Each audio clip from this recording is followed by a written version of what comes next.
নমস্কার। আজকে বানাচ্ছি মোচা দিয়ে দুটো রেসিপি। একটা মোচার চপ, আরেকটা মোচা দিয়ে এগ কাটলেট। মোচা দিয়ে এগ কাটলেটটা সম্পূর্ণ আমার নিজস্ব রেসিপি। তার জন্য আমি মোচা নিয়েছি। মোচাটাকে ভালো করে ছাড়িয়ে ছোট, ছোট করে কেটে নিয়েছি। একটা গামলার মধ্যে হলুদ জল দিয়ে বেশ কিছুক্ষণ ভিজিয়ে রেখেছিলাম। হলুদ জল দিয়ে ভিজিয়ে রাখলে মোচার যে কষ থাকে সেটা চলে যায়। একটা প্রেসার কুকারের মধ্যে কিছুটা পরিমাণে জল নিলাম। তার মধ্যে মোচাগুলো দিয়ে দিলাম আর কতকগুলো কেটে রাখা আলু দিয়ে দিলাম এবং দুটো সিটি দিয়ে সেদ্ধ করে নিলাম। সেদ্ধ করা মোচা এবং আলুগুলো একটা ছাঁকনিতে ছেঁকে নিলাম। এরপর মোচা আর আলু সেপারেট করে নিলাম।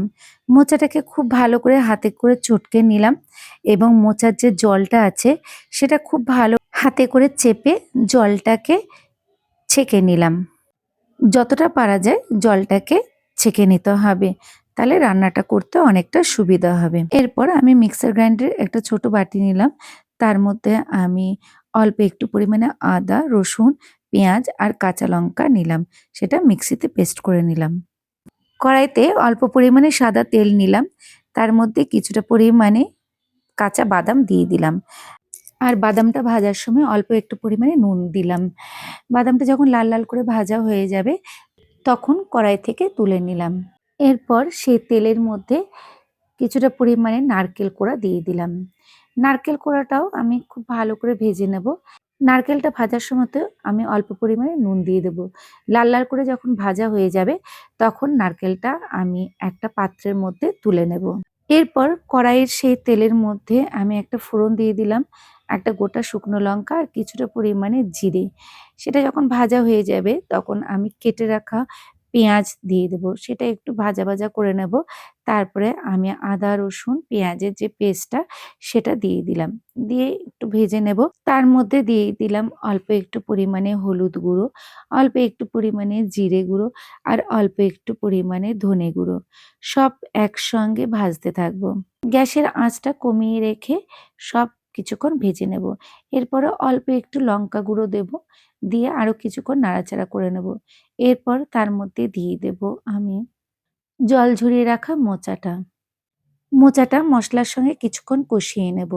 তারপর তার মধ্যে দিয়ে দেব সেদ্ধ করে রাখা আলুটা। সেদ্ধ আলুগুলোকে আমি হাতে করে খুব ভালো করে চটকে নিয়েছিলাম। আলুটা মোচার সঙ্গে দিয়ে দেব। তার মধ্যে দিয়ে দেব পরিমাণ মতো নুন আর অল্প একটু চিনি দিয়ে দেব।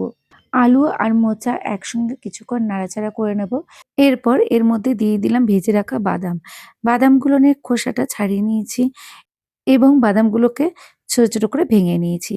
বাদাম দিয়ে দেব এবং নারকেল কোড়াটাও দিয়ে দেব। আর দিয়ে দিলাম অল্প একটু পরিমাণে গুঁড়ো গরম মসলা। সব একসঙ্গে বেশ কিছুক্ষণ ধরে নাড়াচাড়া করে নেব। এইভাবে তৈরি করে নিলাম মোচার পুরটা এবং এই মোচার পুরটা একটা পাত্রের মধ্যে আমি রেখে নেব। আমি হাতের মধ্যে কিছুটা পরিমাণে সাদা তেল বুলিয়ে নেব।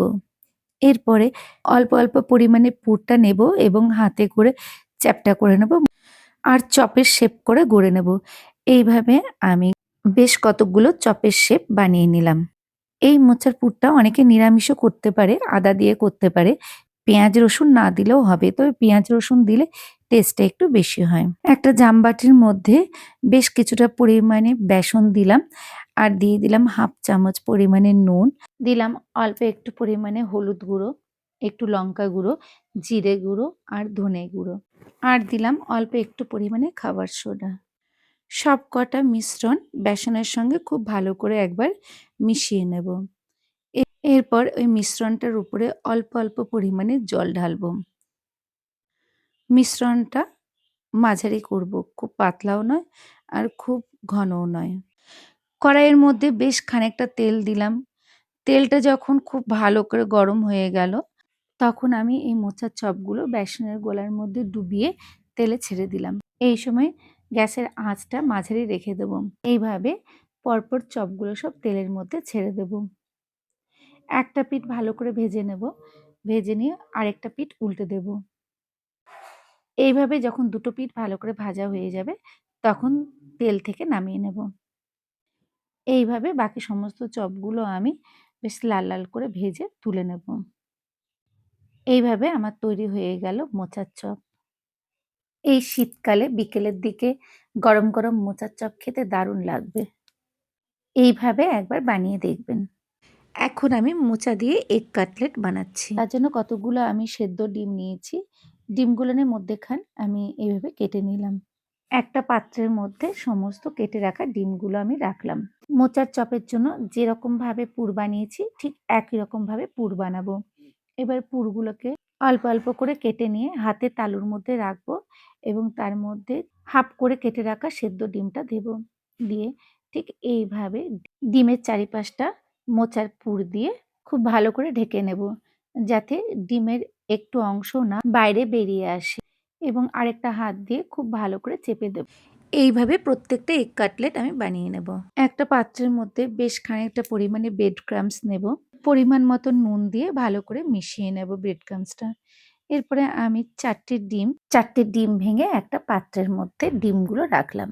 এরপর পরিমাণ মতো নুন নিলাম আর অল্প একটু গুঁড়ো গোলমরিচ নিলাম। তারপর চামচে করে সব একসঙ্গে বেশ ভালো করে মিশিয়ে নিয়েছি। এই এগ কাটলেটগুলো আমি ডবল কোট করব। একবার কোট করলেও হয়, তবে আমি ডবল কোট করব, তাতে আরও বেটার হবে। তার জন্য আমি একটা এগ কাটলেট নিলাম আর ডিমের গোলার মধ্যে খুব ভালো করে ডুবিয়ে নিলাম। এরপর আমি ব্রেড ক্রাম্বসের মধ্যে দিলাম।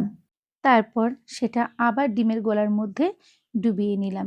চামচে করে ডিমের মিশ্রণটা ভালো করে কাটলেটের উপরে ভালো করে ছড়িয়ে দিলাম। এরপর আবারও একবার ব্রেড ক্রাম্বসের উপর রাখবো। তারপর ব্রেড ক্রাম্বস দিয়ে কাটলেটটার উপরে খুব ভালো করে কোট করে নেব। ডবল কোট করলে কাটলেটগুলো বেশ মুচমুচে হয়। এরপরে হাতে করে খুব ভালো করে সেট করে নিলাম। এই অবস্থায় ফ্রিজের মধ্যে যদি আধ ঘন্টা বা 1 ঘন্টা রাখা যায় তাহলে খুব ভালো করে সেট হয়ে যায়। এইভাবে সবকটা কাটলেট তৈরি করে নেব। কড়াইয়ের মধ্যে বেশ খানিকটা তেল দিলাম। তেলটা যখন খুব ভালো করে গরম হয়ে যাবে তখন এগ কাটলেটগুলো তেলের মধ্যে আস্তে করে ছেড়ে দেবো। এই সময় গ্যাসের আঁচটা মিডিয়াম টু লো ফ্লেমে রেখে দেবো। এরপর হাতাতে করে গরম তেল আমি এগ কাটলেটের উপরের পোর্শনটাতে ভালো করে ছড়িয়ে দেবো, যাতে এই উপরের পোর্শনটা খুব ভালো করে ভাজা হয়। এরপর কাটলেটগুলো উল্টে নেব। এরপর দুটো সাইডই খুব ভালো করে উল্টে পাল্টে ভেজে নেব। এইভাবে বাকি কাটলেটগুলো ভেজে নেব। এইভাবে তৈরি করে নিলাম মোচা দিয়ে এগ কাটলেট। এটা স্ন্যাক্স হিসাবে বিকেলের দিকে খুব ভালো একটা পেট ভরা জলখাবার। আমার এই রান্নাটি যদি ভালো লেগে থাকে তাহলে প্লিজ একটা লাইক, শেয়ার, কমেন্ট আর সাবস্ক্রাইব করে দেবেন। ভালো থাকবেন। নমস্কার।